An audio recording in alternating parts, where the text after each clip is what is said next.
With that, we open the floor for a few minutes of Q&A, inshallah, then we call it a day. Bismillah, yes. For Na'im al-Qabr, there is a dua is saying, Allahumma ja'al qabri rawdan min riyad al-Jannah wa la taj'alha hufran min hufar an-nar. So the brother is saying, isn't there a dua that, oh Allah, make my qabr one of the gardens of paradise, and do not make my qabr one of the places of Jahannam. And as far as I'm aware, I will confirm with you next week as far as I'm aware, and if I'm mistaken, then I will correct this on camera. This is not a hadith of the Prophet ﷺ, it is a common dua that is done. So there's nothing wrong with the meaning of this, but it's not as far as I'm aware, and I will check inshallah and confirm by next week inshallah. Yes, go ahead. In the qabr.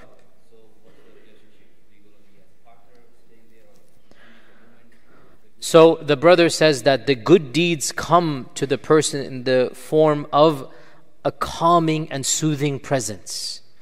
And this is true. We mentioned this 2-3 weeks ago, that the Prophet ﷺ said, when he passes Munkar and Nakir's test, this is after that, a man will come that whose face is the face of bashara, good news.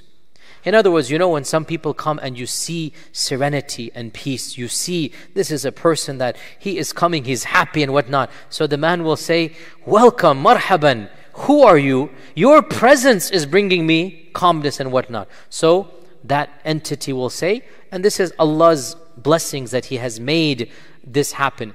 I am your good deeds. I am your good deeds. So the good deeds will take on the symbolic form of an actual human. Now the brother said, will this entity stay with us or not? From the hadith, it seems that it's just a one-off thing. That the entity will come and basically cheer us up. Or the opposite to those who have evil deeds. That it is simply of the beginning of the long journey, that the first welcomer that will come will be your good deeds or your evil deeds. And then after that, the rest will happen. And Allah knows best. Sisters, any questions? Yes, go ahead.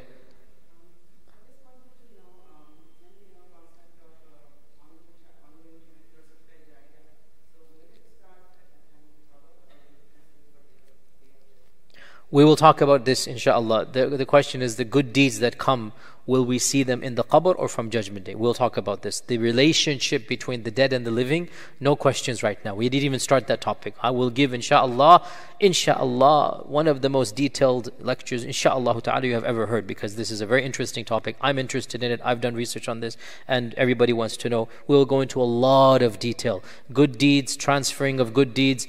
Can the dead hear? All of these inshallah. You're in the right class, but not right now. We're still in the Na'im and Adhab. Other things, yes, go ahead, yes, go ahead. Both of you together? Yallah, bismillah. Two separate questions. So, could you comment on these two ayat, which and how they relate to the subject under discussion? One ayat from Surah Ibrahim, يثبت الله الذين آمنوا بالقول الثابت في الحياة الدنيا والآخرة, and one from Surah Fussilat, where the angels say, نحن أولياؤكم في الحياة الدنيا وفي الآخرة. Comment on these. So the brother asks about two verses of the Quran. In fact, we did go over them in the very first lecture, and I'll go over them again. يثبت الله الذين آمنوا بالقول الثابت في الحياة الدنيا وفي الآخرة. Allah will make firm with the firm speech.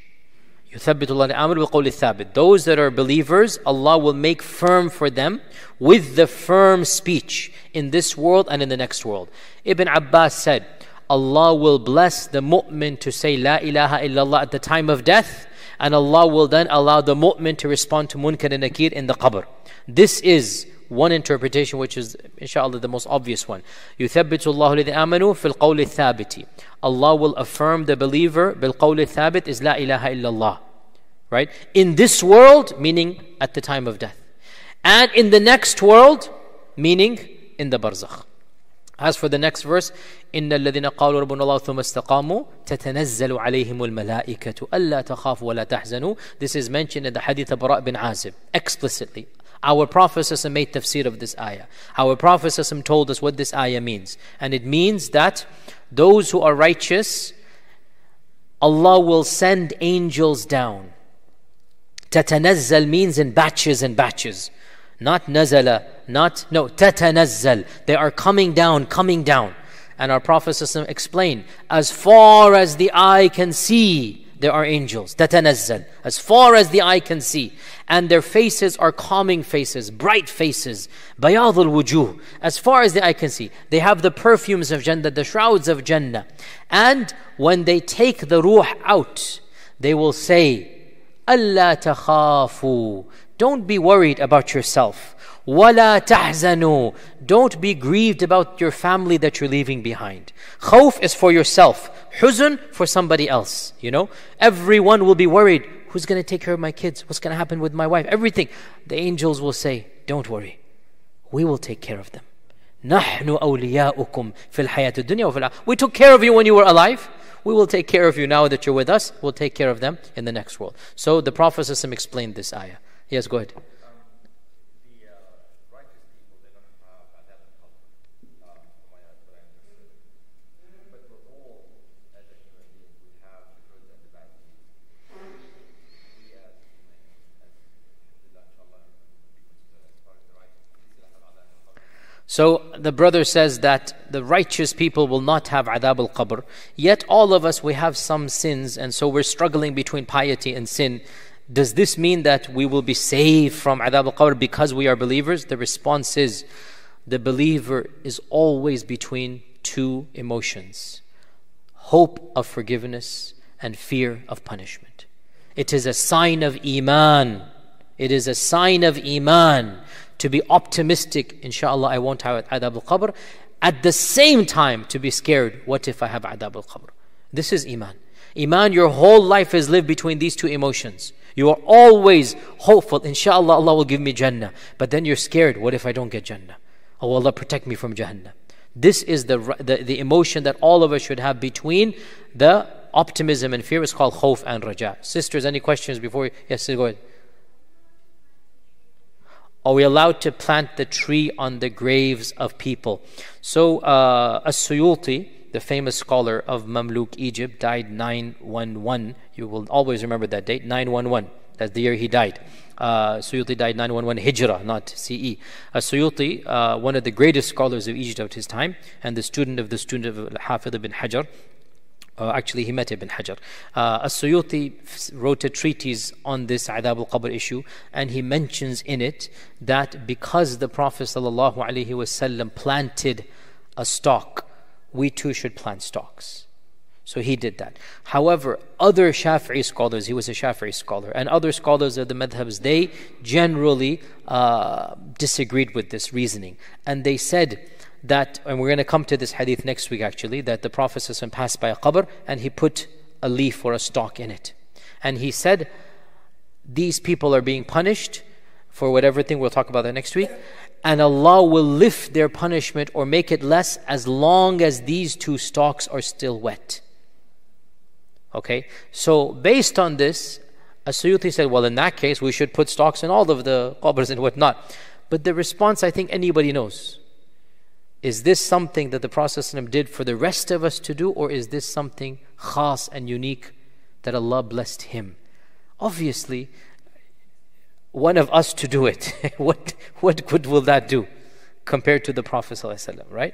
So the issue comes here with respect to this great scholar of Islam. If this had been something that would have eliminated adab al-qabr, the Sahaba would have gone around every qabr doing it themselves. And the Tabi'un would have done it to the Sahaba's qabr. And this would have been something that the Ummah is doing to all the qubur. But the context says, how did the Prophet even know? I mean, how would any one of us know? We would not know. The Prophet knew. Jibreel or whatever told him. Even if we know somehow, will my sticking a rose or something actually help? Obviously not. So the Prophet's maqam is so high, he is making shafa'ah. He's saying, as long as these are still moist, inshallah ta'ala, they will remain without being punished. So this is the point, inshallah. Yes, go ahead. Does the adab al-qabr compensate for the adab of Judgment Day? So there are two categories of people. We'll mention this in more detail next week. There's two categories of people. The first of them, those that are destined to go to Jahannam. They will enter Jahannam. Those people, the Adhab al-Qabr is a prelude. It is a teaser to Adhab of Jahannam. In other words, they will be punished in the Barzakh, and then they will be punished even worse in the fire of hell. So for them, the Adhab al-Qabr is actually just a teaser. And this is actually explicit in the Quran. We'll talk about this next week. That وَإِنَّ لِلَّذِينَ ظَلَمُوا عَذَابًا دُونَ ذَلِكَ وَلَكِنَّ أَكْثَرَهُمْ لَا يَعْلَمُونَ. The people who do shirk, Allah mentions the fire of hell. Then He says, and the people who do this shirk, they will have a punishment that is lesser than that punishment as well. But most people don't know. Now this is a really interesting verse. The people of the people of shirk will go to Jahannam. Then Allah says, but they will have a punishment دُونَ ذَلِكَ, lesser than that as well. What is this punishment? It is mentioned in the Quran. We'll talk about this next week as well. That وَحَاقَ بِآلِ فِرْعَوْنَ سُوءَ الْعَذَابِ, that the family of Fir'aun will be punished severely. النَّارُ يُعْرَضُونَ عَلَيْهَا غُدُوًّا وَعَشِيًّا وَيَوْمَ تَقُومُ السَّاعَةِ أَدْخِلُوا آلَ فِرْعَوْنَ أَشَدَّ الْعَذَابِ. The Fir'aun people, the people of Fir'aun, the family of Fir'aun will be punished severely. How? The fire will be shown to them morning and evening. Shown to them. يُعْرَضُونَ. They will be shown the fire of hell. Then on Judgment Day, it will be said, enter that fire. So what is this verse? This is Adhabul Qabr, then it is the actual Jahannam. Now this is the worst category we seek Allah's refuge. There will be a category that our scholars have derived from the generality of the text. And these are the fasakha of the mu'mineen. These are the fasakha of the mu'mineen, the evil people of the mu'mineen. So they are not muttaqeen, they are not salihin, because they have no adhab al-qabr. They are those who are committing sins amongst the believers, major sins amongst the believers, and they have not repented. These people, they might be punished in the qabr, and they think they will be punished in Jahannam. And their thinking they're punished in Jahannam is itself a punishment. But on Judgment Day, Allah subhanahu wa ta'ala will forgive them. And I've just given you 10 minutes of next Wednesday's lecture. This was all for next Wednesday. We'll go into more detail inshallah next Wednesday. I'll repeat all of this all over again for the lecture. And with that inshallah we conclude. Wa jazakumullah khair. Assalamu alaikum wa rahmatullahi wa barakatuh.